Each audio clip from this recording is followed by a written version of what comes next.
نجیب Qasmi assembly ریاض نے اقوام متحدہ میں ہونے والے اجلاس کے دوران پوری دنیا کو بتایا کہ چین میں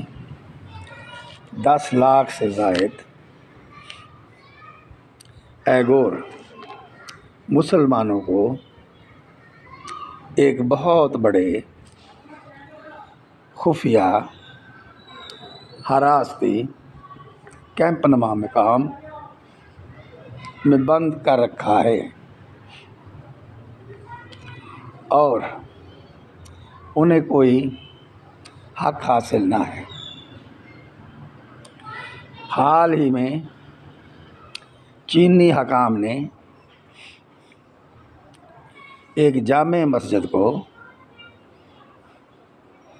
اس لیے مسمار کرنے کا منصوبہ بنایا کہ اس کے مینار اور گنبد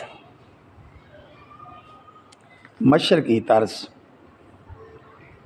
پر بنے ہوئے ہیں، جس کے خلاف ہزاروں مسلمان مسجد کے باہر دھرنا میں بیٹھے ہوئے ہیں۔ گزشتہ سال بھی چین سرخیوں میں تھا جب اس نے اپنی تنگ نظری کے تحت مسلمانوں کو قرآن حکیم اور جائے نماز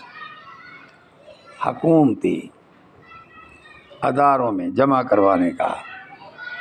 حکم دیا۔ چین کی ظالمانہ پالیسی کو پوری دنیا ابھی تک نہیں بھولی۔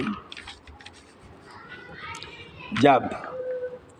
3 اور 4 جون 1999 کو حکومت کے خلاف بیجنگ کے مشہور چوک میں طلباء نے مظاہرہ کیا، یہ ان کا قانونی حق تھا، چین کی فوج نے حکومت کے اشارے پر بندوقوں اور ٹینکوں کے ذریعے پرامن شہریوں، ملک کے ہزاروں طلباء کو موت کی نیند سلا دیا۔ اس سے سوال یہ پیدا ہوتا ہے کہ چین پاکستانی مسلمانوں کا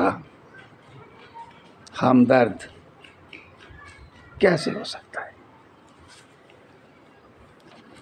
اور کیوں کر